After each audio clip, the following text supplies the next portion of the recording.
me down. I settle in every fear, suddenly left me here, with pieces on the ground. I can't see a reason to try to fight for meaning, but you give me reason to know I still have meaning. I'm not gonna fall for gravity, 'cause you lift me up when I can't feel. I'm not gonna fall for gravity.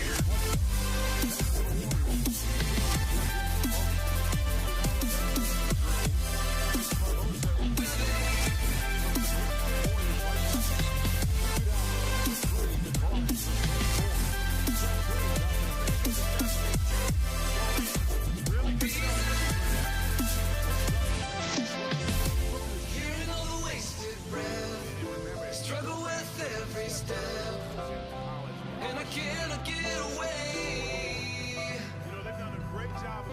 She was such a paradise, standing up a mile high. Oh, you fall to give me strength. I can't see a reason to try to fight for meaning, but you give me reason to know I still have meaning. I can feel you reaching through all the hard resistance. I know that you're with me. You've always got me through this. I'm not gonna fall for gravity, 'cause you lift me up when I can't feel. Moves pretty fluidly. I'm not gonna fall for gravity, 'cause the world will doubt, try to bring you down, but your love is real.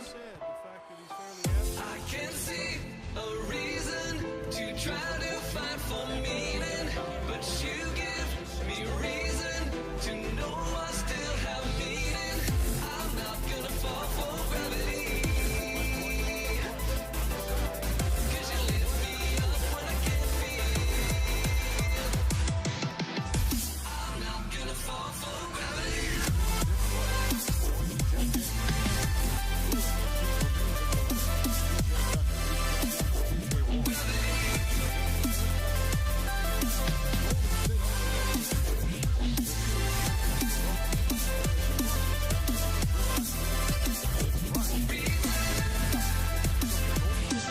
Hearing all the wasted breath, struggle with every step, and I cannot get away. To the strengths of his team. But you were such a paradise, standing up a mile high. Curry against Oh, Moore. you fall to give me strength. Moore gets it to go. Moore's got it to the paint. Here's the screen. It's deflected. 1:15 left in the second quarter. The 11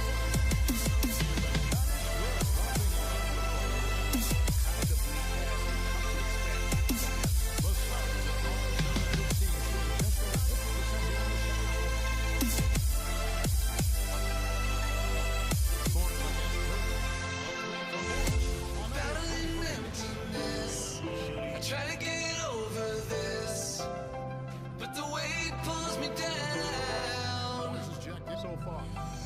I settle in every fear, suddenly left me here, with pieces on the ground. I can't see a reason to try to fight for meaning, but you give me reason to know I still have meaning. I'm not gonna fall for gravity, 'cause you lift me up when I can't feel.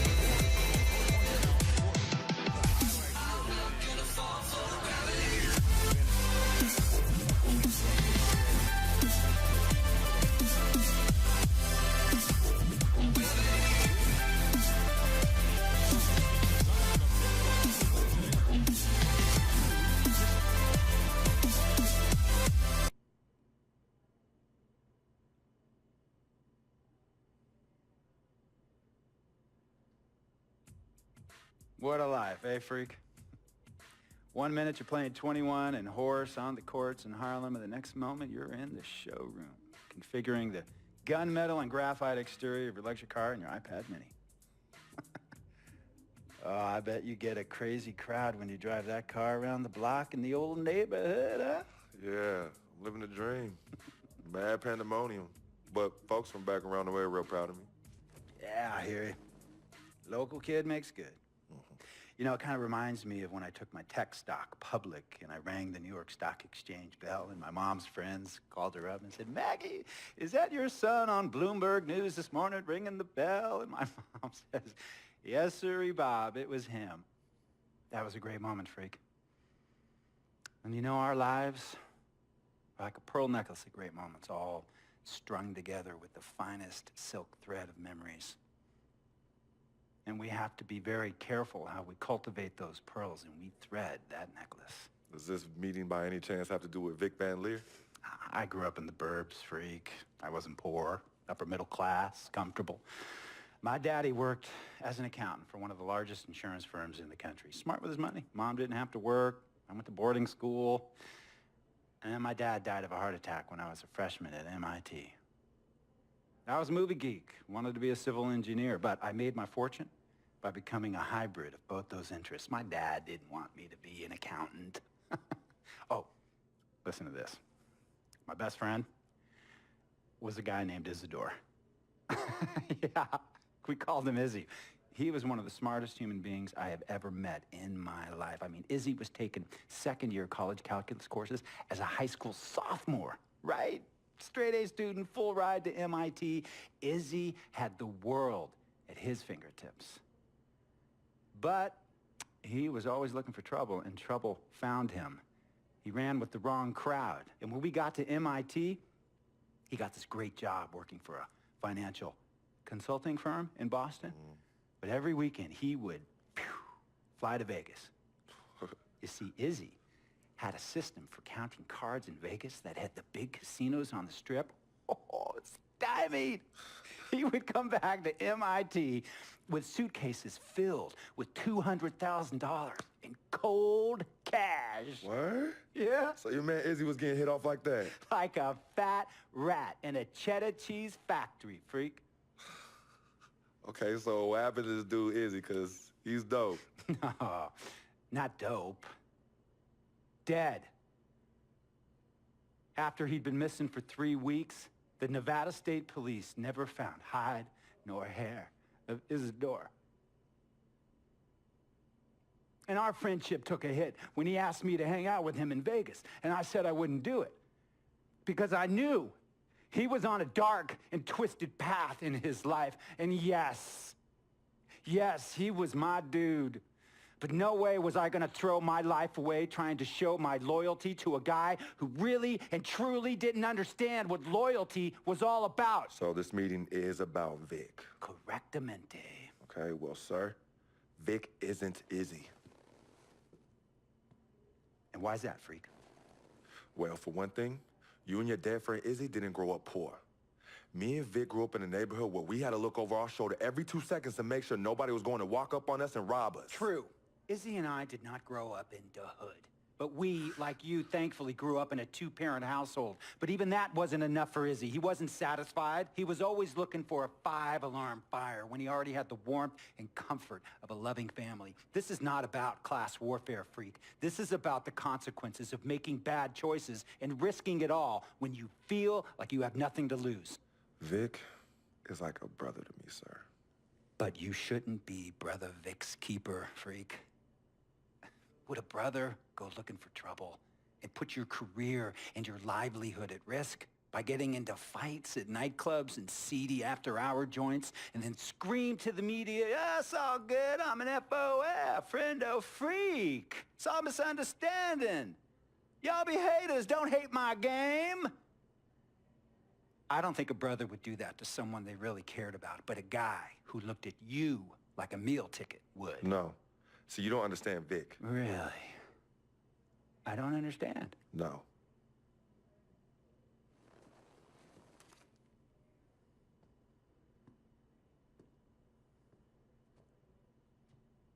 Look, man, it was a misunderstanding with the guy in the next VIP booth. His honey started flirting with me, so naturally I started flirting back.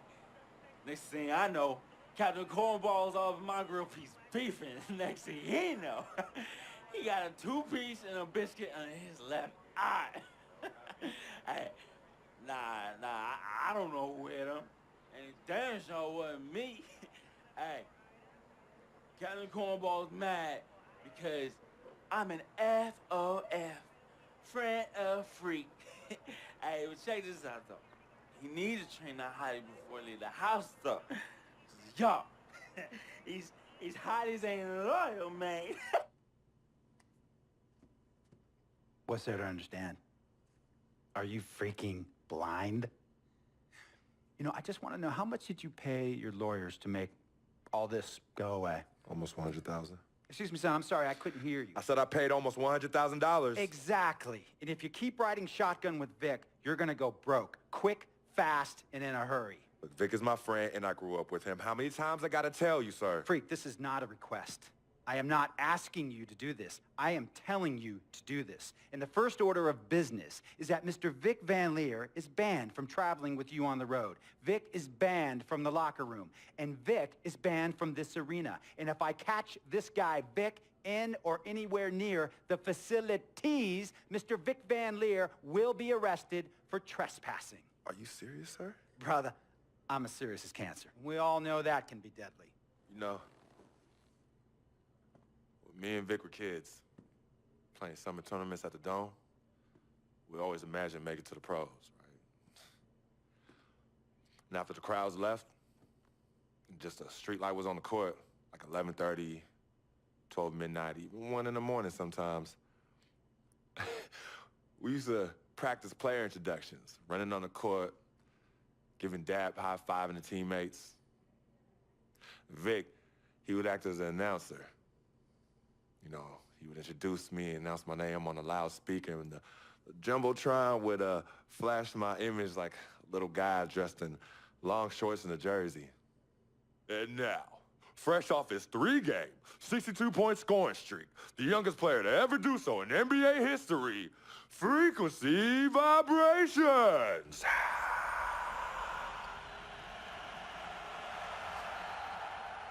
So me and Vic would sit in those empty bleachers at the Dome and dream like nobody's business.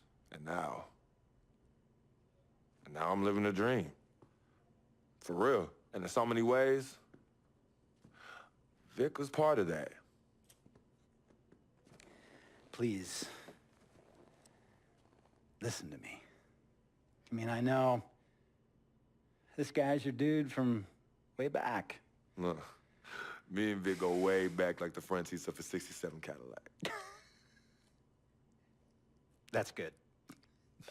We go way back. Did you say front seats? Front seats of a 67 Cadillac. We go way back like the front seats of a 67 Cadillac.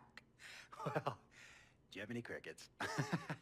I'm going to be the hit once again at Herbie Allen's Sun Valley Shindig because my fellow billionaires love it when I walk and talk that talk. So that almost sounds... No, let me tell you exactly what it sounds like. I respect, admire, and most importantly, love you as a human being and a role model. But I pay you a lot. And I mean, I pay you a lot of money to play for my team. And I am in this game to win it. And you can't win it with an albatross around your neck like Vic. So Vic is done. History. And here's some more lingo that I picked up from a former megastar who used to play for me several seasons ago. Thought I would never release him until I did. And now he's the sixth man on a struggling team in Venice. And yeah, I'm talking Venice with the canals and the gondolas and Harry's bar, not the street ballers next to the fortune tellers on the beach in Cali. This guy used to tell me when he thought there was a player destroying our team, don't be a hero, cut that zero. And that is what I am telling you about Vic, freak. Don't be a hero, cut that zero. The only thing Vic brings into your life is headache. and unwanted and unnecessary negative attention, and it will begin to affect your mindset. And when it affects your mindset, it's going to affect your play. And when it affects your play, it's going to affect my team. And when it affects my team, it's going to affect my money. And if it affects my money, Google Translate will become your new freaking friend. I want a championship ring, freak, and I want you to help me get that ring. And banners after banners hanging from the rafters in this arena. So, freak, hear me clearly and hear me good. V, G, Vic, gotta go!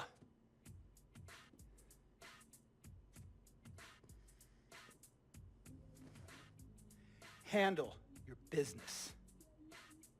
And remember, that contract you signed contains a morality clause, a very important clause that revolves around your conduct on and off the court, and how it can negatively impact my team.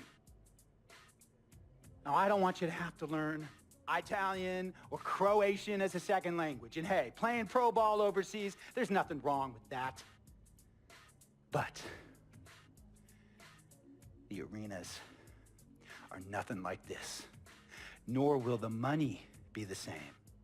And on top of all of that, this is the US of A, the greatest freaking country in the world. Ask yourself, is Vic worth all that? Think about it. Think long, think wrong. So get out there, get warm, and let's go win this game!